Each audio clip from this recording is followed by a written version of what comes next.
Traders diary में स्वागत है आपका। नमस्कार, मैं हूं आशीष चतुर्वेदी और मेरे साथ है वरुण दुबे। हमेशा की तरह सबसे पहले जो समझते हैं हम ग्लोबल संकेत कैसे देखने को मिल रहे हैं, वरुण आपको विस्तार से बताएंगे। देखिए आशीष, ग्लोबल संकेत तो अच्छे हैं। अगर आप यूएस में देखें तो यूएस में रैली की वजह अलग थी। जो बाइडेन साहब जो है वो अब कहीं ना कहीं ऑफिस संभालेंगे और खबरें ये आ रही कि जेनेट येलेन को शायद वो कहीं ना कहीं एज अ फाइनेंस मिनिस्टर नियुक्त कर सकते हैं। तो ये सब खबरें थी यूएस में और उसके चलते आपने देखा कि यूएस के मार्केट्स में अच्छी खासी तेजी देखने मिली। इसके अलावा लगातार जो कोरोना वायरस के दवाई की खबरें आ रही है वो कहीं ना कहीं ओवरऑल मार्केट्स में बूस्ट देते हुए दिखाई दे रही है। और इसके लिए अगर आप देखें तो सोना चांदी में भी गिरावट देखने मिली थी।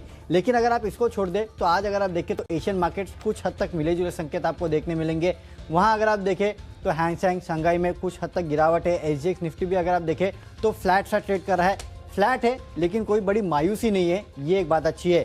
दूसरा, अगर आप डाउ फ्यूचर्स को देखेंगे तो वहाँ पे हरे निशान में कारोबार हो रहा है। कल के डाउ के तेजी के बावजूद डाउ फ्यूचर्स आज 170-100 पॉइंट ऊपर है, 180 पॉइंट, और नास्डैक भी करीब 40 पॉइंट के आसपास का उछाल दिखा रहा है। तो ये कहीं ना कहीं आपको दर्शा रहा है कि शायद अभी एशियन मार्केट्स में सुस्ती है, लेकिन जैसे जैसे दिन जाएगा शायद आपको तेज़ी देखने मिलेगी। लेकिन दो चीज़ और आपको ध्यान रखनी है। एक, एफआई का आंकड़ा देखिए 50,000 करोड़ के पार जा चुके हैं। केवल नवंबर में 50,000 करोड़ के ऊपर की खरीदारी जो है एफआई इंडियन मार्केट्स में कर चुके हैं। तो कहीं ना कहीं वो कन्विक्शन दिलाता है। दूसरी एक थोड़ा कॉशन इसके लिए है क्योंकि आप देखिए कैसे स्टेट्स कहीं ना कहीं टेस्टिंग के ऊपर फोकस कर रहे हैं। तो वो जो रिस्ट्रिक्शंस लगाए जा रहे हैं ना छोटे मोटे, वो थोड़ी डरावनी बात है। अगर यहाँ से इंडिया में केसेस कम होते हैं दिल्ली या बाकी जगहों पे, तो शायद मेरे ख्याल से फिर से आपको रिजॉइस करने का मौका मिलेगा। नहीं तो वो एक छोटा सा डर है। उसके अलावा अगर आप देखें तो संकेत अच्छे हैं। बिल्कुल, कुल मिलाकर देखा जाएगा तो ठीक ठाक संकेत देखने को मिल रहा है ग्लोबल मार्केट से भी। देखिए हालांकि भारतीय बाजार में थोड़ी सी कोरोना की चलती है चिंता है। सबसे पहले मैं यही पूछना चाहूंगा कि कोई बिकवाली वाला स्टॉक है आपके पास? क्योंकि मेरी सूची में सारे खरीदारी के आज। कल मैंने एक बिकवाली वाला लेके शायद गलती कर दी थी पीवीआर, क्योंकि मोमेंटम इतना स्ट्रांग है कि स्टोरी कोई भी हो, शायद गिरने वाले स्टॉक गिर नहीं रहे हैं, ये आपको देखना है। तो कहीं ना कहीं लिक्विडिटी और मोमेंटम जो है वो काफी सारे स्टॉक्स को कहीं ना कहीं सपोर्ट कर रहा है। इसके लिए आज बिकवाली का कोई कॉल लिया नहीं।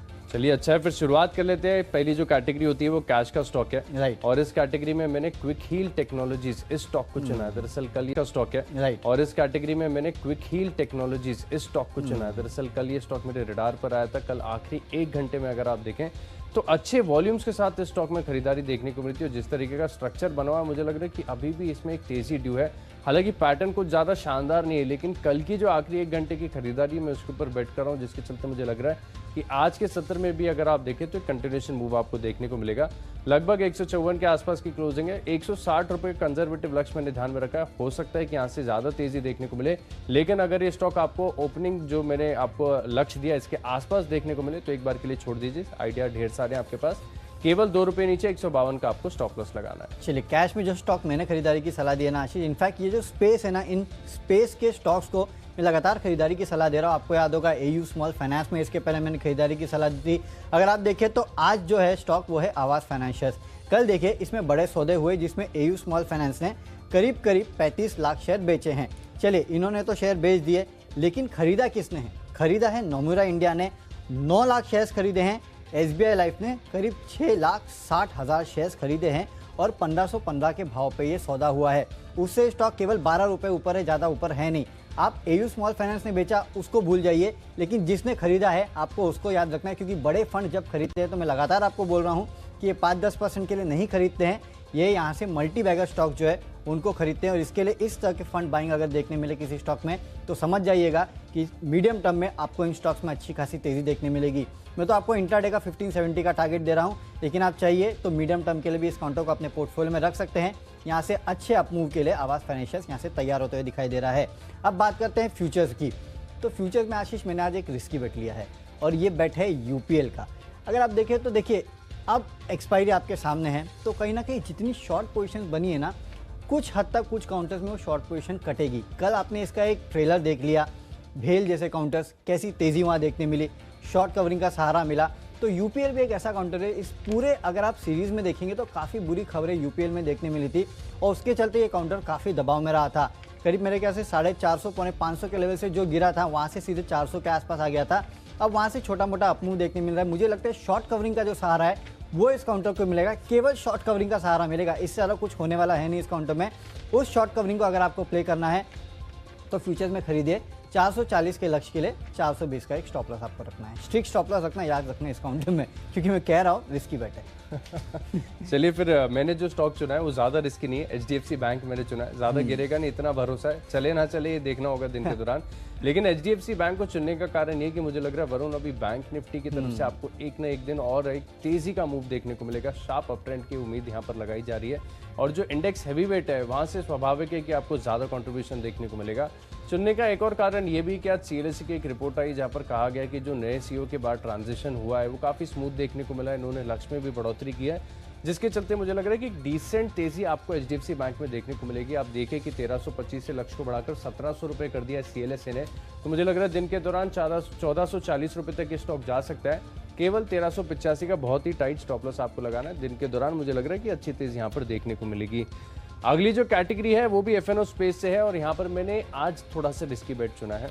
वेदांता को मैंने चुना है। दरअसल अगर आप देखें तो एक चीज तो आपको माननी पड़ेगी, वेदांता के अंदर वैल्यू बहुत ज्यादा है। इनकी जो डीलिस्टिंग फेल हुई थी इसके कारण यही कि जो प्रमोटर नीचे का 87.5 का भाव कोट कर रहे थे, उससे ज्यादा निवेशक मान रहे थे कि ऑलमोस्ट 300 के आसपास इसकी वैल्यू निकल कर आ रही थी। लेकिन जो थोड़ी सी दिक्कत है ना कि प्रमोटर जो है थोड़े से अग्रेसिव हो रहे हैं डीलिस्टिंग को लेकर, जिसके चलते मुझे लग रहा है कि थोड़ा सा ओवरहैंग है। लेकिन टेक्निकल सेटअप आप देखिए, खासतौर पर अगर आप इस स्टॉक का वीकली चार्ट देखेंगे तो आपको लगेगा कि यहाँ से एक बढ़िया ब्रेकआउट ड्यू है और ब्रेकआउट ऐसा है कि यहाँ से अगर ये फर्दर यहाँ पर अप मूव देखने को मिलता है, शानदार तेजी देखने को मिलेगी। अच्छी बात यह भी है कि स्टॉक बैन में नहीं है, तो मुझे लग रहा है कि अगर यहाँ पर मूव आता है तो फिर फर्दर एक बढ़िया बेट्स यहाँ पर बनती हुई नजर आएंगी। 113 का कॉल ऑप्शन खरीदना है। 113 इसलिए बोल रहा हूँ क्योंकि ऑलमोस्ट अगर आप देखें तो ऑलमोस्ट 113 रुपये 10 पैसे के आसपास की क्लोजिंग है। डेल्टा ज्यादा मिलेगा, एक्सपायरी का टाइम है। Out of the money options में ट्रेड करना बहुत ज्यादा रिस्की है, प्लीज इसे अवॉइड करिएगा। 113 का जो कॉल ऑप्शन है वहां पर आपको खरीदारी करनी है 3 रुपए के लक्ष्य के लिए। 1 रुपये 80 पैसे के आसपास की कल की क्लोजिंग है। 1 रुपये 15 पैसे का आपको स्टॉप लॉस लगाना है। चलिए बहुत अच्छा बेटा। वैसे तो वेदांता एक्चुअली हम जो बात भी करते हैं कि कहीं ना कहीं बायबैक आ सकता है, तो अगर बायबैक आया तो वो भी ऊंचे दाम पे आएगा, ये सबको ही पता है। लेट्स सी क्या होता है आगे जाके। लेकिन हाँ, वेदांता फंडामेंटली भी मुझे कोई इतना रिस्की लगता नहीं है। हाँ, भाव में प्रॉब्लम है डीलिस्टिंग की वजह से, लेकिन लेट्स सी क्या होता है। चलिए, तो अब ऑप्शन के जरिए जो स्टॉक में मैं ट्रेड करने की बात कर रहा हूँ वो है टेक महिंद्रा का काउंटर। IT काउंटर में आज आपको शायद थोड़ी बहुत तेजी देखने मिल सकती है। इसके लिए कोई भी IT काउंटर आप चुन सकते हैं, लेकिन जो स्टॉक मैंने चुना है वो है टेक महिंद्रा। कल आप देखिए इस काउंटर का जो 870 का जो कॉल ऑप्शन था उसमें अगर आप देखेंगे तो आपको बहुत अच्छी खासी तेज़ी देखने मिली थी कल के ट्रेडिंग सेशन में। मुझे लगता है वो जो तेज़ी है आज भी कायम रहेगी। ये स्टॉक जो है वो करीब 860-865 के आसपास ट्रेड कर रहा है। यहाँ से अगर अपमूव देखने मिलेगा तो आपको 870 के आसपास का जो कॉल है उसमें खरीदारी करके चलना चाहिए। फिलहाल ये करीब 9.25 के आसपास ट्रेड कर रहा है। 11 रुपये के टारगेट के लिए इसको ट्रेड कीजिएगा और 8 रुपये 30 पैसे का आपको एक स्टॉप लॉस रखना है। IT काउंटर्स आज काफ़ी हद तक तेज़ी में रह सकते हैं, तो इसको आपको प्ले करना चाहिए। चलिए, तो 3 स्टॉक जो है वो हमारे पूरे हो चुके हैं। फिलहाल वक्त हो गया एक ब्रेक का। ब्रेक के बाद आपको बताएंगे बचे कुछ स्टॉक्स की सूची। लेकिन अगर आप सोने में निवेश करना चाहते हैं तो MCX पर आपके लिए ढेरों ऑप्शन मौजूद है और कहीं ना कहीं लेकिन निवेश के साथ आते हैं रिस्क। तो एक बेहतर निवेश के लिए किस तरह अपने रिस्क को कम करें, इसी पर MCX के साथ मिलकर हम ला रहे हैं एक खास वेबिनार, बुलियन डेरिवेटिव कम रिस्क सही निवेश। बुधवार 1 बजे से लेकर 2:30 बजे तक आप हमारे फेसबुक और ट्विटर पर भी लाइव जुड़ सकते हैं। इसको आगे बढ़ाते हैं, अगली जो कैटेगरी है वो टेक्नोपिक। वरुण, कौन सा स्टॉक चुना है आपने? देखिए, टेक्निकली एक हैवी वेट है। वैसे तो वेटेज के हिसाब से हैवी वेट नहीं हो, लेकिन स्टॉक प्राइस के हिसाब से हैवी वेट है, क्योंकि 23,000 का स्टॉक है 3M इंडिया। अगर आप इसको देखें तो इस कंपनी का चार्ट निकाल के आप देख लीजिए, आपको एक बेहतरीन मोमेंटम इस काउंटर में देखने मिलेगा। इनफैक्ट कंटिन्यूस अगर आप देखें तो शायद 18,000 के लेवल से चलना शुरू हुआ था, वहाँ से कंटिन्यूस ये स्टॉक चल रहा है, अभी 23,000 के लेवल के आसपास आ गया है। लेकिन अगर प्राइस वॉल्यूम एक्शन आप देखेंगे तो आपको देखने कंटिन्यूसली मिलेगा कि 23,000 के लेवल के आसपास भी स्टॉक में अच्छे खासे वॉल्यूम के साथ खरीदारी देखने मिल रही है। मुझे लगता है ये खरीदारी जो है वो आगे भी जारी रहेगी और इसके लिए 23,000 के लेवल आपको इंट्राडे में काउंटर दिखा सकता है। इसके अलावा एक न्यूज़ भी है इस स्टॉक में, और वो ये है कि देखिए, मलेशिया में ना जो हैंड ग्लव्स जो आप पहनते हैं, जो बेसिकली डॉक्टर्स पहनते हैं, जो कोविड के चलते काफ़ी लोग पहन रहे हैं, वो सबसे ज़्यादा अगर कहीं बनते हैं तो मलेशिया में बनते हैं। और मलेशिया अपनी जो फैक्ट्रीज़ है उनको कुछ दिनों के लिए बंद करने वाला है, क्योंकि उनकी फैक्ट्रीज़ में काफ़ी सारे कोविड के केसेस मिले हैं। तो इसके चलते स्टैगर्ड वे में कुछ हद तक वहाँ पे जो फैक्ट्रीज़ है ग्लव्स की वो बंद होने वाली है। और मलेशिया दुनिया का सबसे बड़ा ग्लव मैन्युफैक्चरर है, तो उसके चलते जो है बाकी जगह ग्लव्स की बट ऑब्वियसली शॉर्टेज होगी और 3M इंडिया भारत में ग्लव्स बनाने का काम भी करती है। तो ये एक एडिशनल फंडामेंटल रीज़न है जिसकी वजह से आपको 3M इंडिया जैसे काउंटर जो है उनमें तेज़ी देखने मिल सकती है। टेक्निकली अच्छा लगता है, फंडामेंटल भी स्टोरी है। 23,000 के लेवल के लिए आपको यहाँ ट्रेड करना चाहिए। इनफैक्ट मुझे याद आता है कि स्टॉक मैंने आपको इन्वेस्टमेंट कैटेगरी में भी बताया था, बेहतरीन फंडामेंटल वाला स्टॉक है। चलिए, मैंने जो टेक्निकली स्ट्रॉन्ग पिक चुनी है वो है माइंडट्री। आईटी स्पेस में काफ़ी ज़्यादा एक्शन देखने को मिला। कल मैंने आपको टेक महिंद्रा के कॉल ऑप्शन में 840 के कॉल ऑप्शन में खरीदारी करने को कहा था। वहाँ पे यार आप देखिए लगभग 130% तक के रिटर्न दिन के दौरान देखने को मिले थे। आज मुझे लग रहा है कि माइंडट्री की बारी, और माइंडट्री में एक बेहतरीन ब्रेकआउट देखने को मिलेगा। अच्छी तेज़ी हुई थी, उसके बाद थोड़ी सी गिरावट हुई, डबल बॉटम फॉर्मेशन हुआ है। अब ब्रेकआउट हुआ तो अच्छी तेज़ी देखने को मिलेगी। काफ़ी सारे टेक्निकल एनालिस्ट के रडार पर ये स्टॉक, और मुझे लग रहा है कि यहाँ पर आपको एक अपमूव प्ले करना चाहिए। 1440 रुपये के लक्ष्य के लिए आप यहाँ पर खरीदारी करेंगे। 1395 के आसपास की क्लोजिंग है, केवल 1380 रुपये का आपको एक स्टॉप लॉस लगाना है। अगली जो कैटेगरी है वो है फंडा पिक, और यहाँ पर मैंने चुना है छोटी सी कंपनी है 1500 करोड़ की मैट्रिमोनी.com। यहाँ पर आपको खरीदारी करनी। दरअसल अगर आप दूसरी तिमाही में अगर आप देखें तो इनका जो एडिशन हुआ था कस्टमर बेस में वो भी ठीक ठाक देखने को मिला था, और आज एक फंड एक्शन भी हुआ है। फंड एक्शन में ये है कि SBI म्यूचुअल फंड ने करीब 3% हिस्सेदारी खरीदी है। स्टॉक का जो चार्ट पैटर्न है लगभग आप अगर वीकली चार्ट को देखेंगे तो आपको एक अच्छी गिरावट के बाद inverse head and shoulder pattern देखने को मिलेगा। हालांकि इतना पिक्चर परफेक्ट नहीं है, ऐसा नहीं है जैसा कि आप किताबों में देखें, लेकिन अगर आपको इसे प्ले करना है तो तरीका बिल्कुल वैसा ही होगा, क्योंकि आप देखेंगे कि लेफ्ट शोल्डर भी है, राइट शोल्डर भी है, हेड भी है। तो आप जितनी ड्यूरेशन है उसके हिसाब से जो है टारगेट प्राइस निकाल सकते हैं। लेकिन मुझे लग रहा है कि यहाँ पर एक इंट्राडे ब्रेकआउट भी देखने को मिल सकता है, क्योंकि एक फंड एक्शन है। जिसको पोजिशनल प्ले करना है वो पोजिशनल भी प्ले कर सकते हैं। टेक्निकल्स और फंडामेंटल्स दोनों स्टॉक के मैंने चुने, मुझे अच्छे लग रहे हैं। फंडामेंटल्स भी अगर आप देखें तो बेहतरीन है। 720 रुपये के लक्ष्य के लिए आप यहाँ पर खरीदारी करेंगे। 665 रुपये का आपको स्टॉप लॉस लगाना है। कहीं आपने इसके तो नहीं लिया कि शादियों का सीजन शुरू हो रहा है तो उसके चलते मैट्रिमोनी.com चलेगा? ये भी एक एडेड रीजन है। चलिए ठीक है, तो ये भी एक एडेड रीजन है, देखते हैं कितना चलता है ये। चलिए, फंडामेंटली जो स्टॉक मुझे पसंद है वो है अडानी पावर। अगर आप देखें तो आज शायद आपको अडानी ग्रुप स्टॉक्स जो है ना उनमें काफ़ी हद तक हरकत देखने मिल सकती है फिर से एक बार। और अडानी पावर के लिए वैसे भी खबर है कि इसने 6100 मेगावाट के जो इलेक्ट्रिसिटी सप्लाई है उसके लिए काफ़ी सारे कॉन्ट्रैक्ट्स जो है वो जीते हैं, तो उसका एक फ़ायदा जो है आपको अडानी पावर के स्टॉक में आज देखने मिल सकता है। इसके लिए आप इंट्राडे के लिए स्टॉक में खरीदारी करके चल सकते हैं। 40 के आसपास का आपको एक टारगेट रखना है, 37.5 का आपको स्टॉप लॉस रखना है। फंडामेंटली वैसे भी स्टॉक अच्छा है और खबर भी आ गई है तो उसका असर आपको देखने मिलेगा। अब बढ़ते हैं हमारी अगली कैटेगरी जो है इन्वेस्टमेंट स्टॉक पे।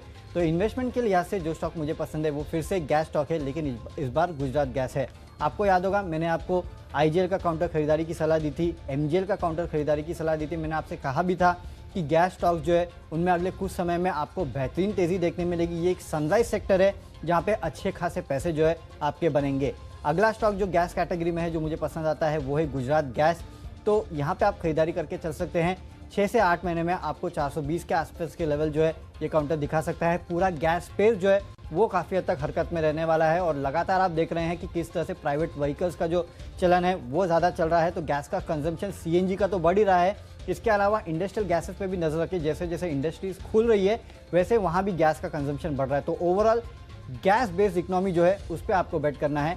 IGL MGL के साथ साथ गुजरात गैस जो है वहाँ भी खरीदारी करके चलिए। 6 से 8 महीने में 420 के लेवल देखने मिलेंगे। चलिए, इन्वेस्टमेंट के तौर पर मुझे पसंद आ रहा है एक ऑटो एंसिलरी स्पेस से जुड़ी हुई company Exide industries. Battery manufacturer है, साथ ही इंश्योरेंस का भी इनका कारोबार है।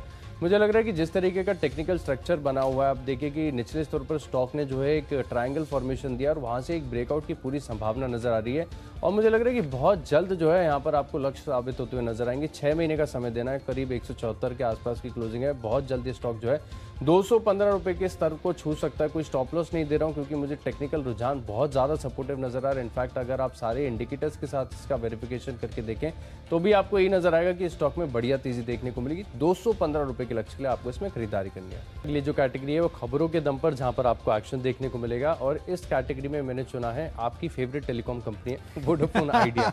यहाँ पर आपको खरीदारी करनी है। दरअसल आप देखिए चलिए बोलिए। कल आप बता भी रहे थे कि देखिए ऑलमोस्ट हो सकता है कि 2 से 3 बार जो है टेलीकॉम कंपनी टैरिफ हाइक करते हुए नजर आए।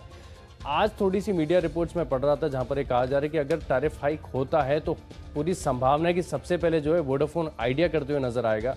बड़ा ओवरहैंग ये भी था कि स्टॉक लगातार एफएनओ बैन में बन रहा था, इसके लिए जो नई पोजीशंस है वो बन नहीं पा रही थी। अब मुझे लग रहा है क्योंकि बैन से बाहर आ गया, खबर भी है, तो फर्दर एक पोजीशंस बनती नजर आएंगी। लगभग 5% तक की अपसाइड आज दिन के दौरान मैं स्टॉक में एक्सपेक्ट कर रहा हूँ। 10 रुपये 90 पैसे के लक्ष्य के लिए आप यहाँ पर खरीदारी करेंगे और केवल 10 रुपये 20 पैसे का आपको स्टॉप लॉस लगाना है। चलिए, तो यहाँ पे वोडाफोन आइडिया एक बेटर बेट है। वैसे भी बैन से बाहर निकला है तो शायद आपको भरपूर एक्शन देखने मिलेगा, लेकिन खबरों के चलते जो स्टॉक्स एक्शन में है वो अब बताते हैं आपको। और इसमें सबसे पहले मैंने जो स्टॉक चुना है वो है LT फूड का, क्योंकि देखिए आज चावल कंपनीज जो है उनमें आपको अच्छी खासी हरकत देखने मिल सकती है, क्योंकि फर्स्ट हाफ में राइस का जो एक्सपोर्ट है उसमें करीब 70% के आसपास की बढ़ोतरी देखने मिली और शिपमेंट्स में करीब 36% के आसपास की बढ़ोतरी देखने मिली है। तो इसका एक बहुत बड़ा फायदा जो है आपको कहीं ना कहीं चावल के जो स्टॉक्स है उनमें देखने मिलेगा। और LT फूड याद रखिए one of the biggest exporter of rice है, खासकर जो बासमती राइस है उसमें काफ़ी हद तक ये एक्सपोर्ट करते हैं, तो उसका एक फायदा जो है इन कंपनीज को मिलता हुआ दिखाई देगा। आज चावल स्टॉक जो है काफ़ी हद तक हरकत में रह सकते हैं इस खबर के चलते। इसके लिए 52 के लक्ष्य के लिए यहाँ खरीदारी करके चलनी चाहिए आपको और 49.5 का आपको एक स्टॉप लॉस रखना है। अब बात करते हैं अगली कैटेगरी की जो है माई चॉइस। तो माई चॉइस में भी तीनों खरीदारी के स्टॉक्स है। सबसे पहले इसमें जो लैब वाले स्टॉक्स है यानी कि जो डायग्नोस्टिक स्टॉक्स है उनमें आपको खरीदारी करके चलनी चाहिए। देखिए वैसे तो कोरोना की वैक्सीन मिल रही है, लेकिन जब तक वैक्सीन नहीं आती तब तक कहीं ना कहीं अगर आप देखेंगे तो हर स्टेट अब कहीं ना कहीं ये बात कह रहा है कि हमें टेस्टिंग जो है वो बढ़ानी होगी, भले वो दिल्ली हो भले वो महाराष्ट्र हो। महाराष्ट्र ने तो इनफैक्ट कह दिया है कि कुछ जगहों से जो लोग आ रहे हैं वो पहले अपने जो टेस्टिंग रिपोर्ट्स है वो लेके आए, फिर ही शायद आपको एंट्री मिलेगी, भले आप रोडवेज हो, रेलवेज हो या एयरपोर्ट्स हो। तो इसके चलते डॉक्टर लाल, मेट्रोपोलिस, थायरोका जैसे काउंटर जो है वहाँ पे आपको खरीदारी करनी चाहिए। डॉक्टर लाल में 2350 के लिए खरीदारी कीजिएगा इंट्राडे में, मेट्रोपोलिस में 2300 के लेवल के लिए आज आप खरीदारी करके चल सकते हैं। इसके अलावा एक खबर ये भी है कि जो नौकरियां हैं उनमें कहीं ना कहीं बढ़ोतरी देखने मिल रही है। जो स्टाफिंग कंपनीज है उनमें कहीं ना कहीं अच्छी खासी तेज़ी जो है वो बन सकती है। इन्फो एज में आपने देखा किस तरह से तेज़ी देखने मिली। कल क्विक हील भी हरकत में कल क्वेस्कॉप भी हरकत में था और आज अगर आप देखें तो टीम लीज में भी आपको ऐसी हरकत देखने मिल सकती है। टेक्निकली भी ये काउंटर काफ़ी अच्छा लग रहा है, बेहतरीन प्राइस वॉल्यूम एक्शन के साथ यहाँ ब्रेकआउट देखने मिला है। मुझे लगता है ब्रेकआउट आज भी जारी रहेगा। 2470 के लक्ष्य के लिए आप यहाँ खरीदारी करके चलिए। 2380 का आपको एक स्टॉप लॉस रखना है। तो चलिए माई चॉइस में मैंने एक बैंकिंग स्टॉक को चुना है। RBL bank high beta stock है। मुझे लग रहा है कि निफ्टी बैंक कुछ दिनों में आपको बढ़िया अप मूव दिखाएगा। RBL बैंक को जरूर अपने रडार पर रखें, दिन के दौरान बढ़िया तेजी एक्सपेक्टेड है। 221 रुपए के लक्ष्य के लिए खरीदारी करेंगे, 208 का स्टॉप लॉस लगाएंगे। अगला स्टॉक है FMCG स्पेस से मेरिको। ये भी चार्ट पैटर्न मुझे काफी शानदार नजर आ रहा है। अच्छे कंसोलिडेशन के बाद अब हो सकता है कि स्टॉक अपनी रेंज से बाहर निकले और ऐसा होता है तो स्टॉक 390 रुपए तक जाएगा। 372 का स्टॉप लॉस लगाएंगे। आखिरी स्टॉक है मेरी लिस्ट में इंजीनियर्स इंडिया। बहुत ही बीटन डाउन स्टॉक है, लेकिन अगर आप वीकली चार्ट को देखेंगे तो बहुत ही स्ट्रॉन्ग रिवर्सल के संकेत आपको देखने को मिलेंगे। 76 रुपए के लक्ष्य के लिए आप खरीदारी करेंगे और केवल 72 का आपको स्टॉप लॉस लगाना है। चलो, तो हमारी स्टॉक्स की सूची पूरी हो चुकी है। एक बार फटाफट नजर डाल लेते हैं कि कौन से स्टॉक्स को हमने अपने ट्रेडर्स डायरी में शामिल किया है। कैश का जो काउंटर मुझे पसंद है वो है आवास फाइनेंशियल्स। 1570 के लक्ष्य के लिए आप यहाँ खरीदारी कर सकते हैं। शॉर्ट कवरिंग हो सकती है UPL में, इसके लिए 440 के लक्ष्य के लिए यहाँ खरीदारी करके चलिए। टेक महिंद्रा का 870 का कॉल ऑप्शन खरीदिए, 11 के लक्ष्य आपको देखने मिल सकते हैं। 3M इंडिया खरीदारी की सलाह 23,000 के लक्ष्य के लिए।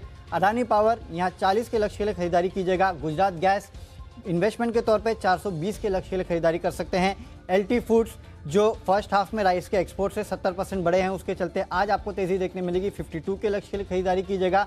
डॉक्टर लाल और मेट्रोपोलिस में खरीदारी कीजिएगा। डॉक्टर लाल 2350, मेट्रोपोलिस 2300 के लक्ष्य देखने मिलेंगे और टीम लीज में 2470 के लक्ष्य के लिए खरीदारी कर सकते हैं। और इसमें से मेरा बेस्ट पिक है LT फूड्स, क्योंकि चावल के एक्सपोर्ट्स में बढ़त देखने मिली है, उसका फायदा LT फूड्स को मिलेगा। इंट्राडे में 52 के लक्ष्य आपको दिखा सकता है। तो चलिए कैश का स्टॉक मैंने चुना है क्विक हील। यहाँ पर तेजी देखने को मिल सकती है। HDFC बैंक के फ्यूचर्स में खरीदारी करनी है। वेदांता 113 का कॉल ऑप्शन खरीदना है 3 रुपए के लक्ष्य के लिए। माइंट्री में एक ब्रेकआउट की उम्मीद है। फंडामेंटली मैट्रिमोनी.com बहुत ही बेहतरीन स्टॉक नजर आ रहा है। एक्साइड इंडस्ट्रीज में आपको लंबी अवधि का नजरिया बनाकर खरीदारी करनी है। वोडाफोन आइडिया में दिन के दौरान तेजी देखने को मिल सकती है। RBL बैंक, मरीको दोनों स्टॉक में तेजी देखने को मिलेगी। Engineers India beaten down stock है, लेकिन स्ट्रॉन्ग रिवर्सल के संकेत यहां पर देखने को मिल रहे हैं। 76 रुपए के लक्ष्य के लिए खरीदारी करेंगे। इन 10 स्टॉक्स में मेरा कन्विक्शन सबसे ज्यादा है। एक्साइड इंडस्ट्रीज में निवेश के लिहाज से आप इस स्टॉक को चुन सकते हैं, क्योंकि स्टॉक अगर आप देखें तो डेली चार्ट पर एक ट्रायंगल फॉर्मेशन दिखा रहा है। यहां से अगर ब्रेकआउट होता है तो स्टॉक बहुत जल्द 215 रुपए तक के स्तर को छू सकता है।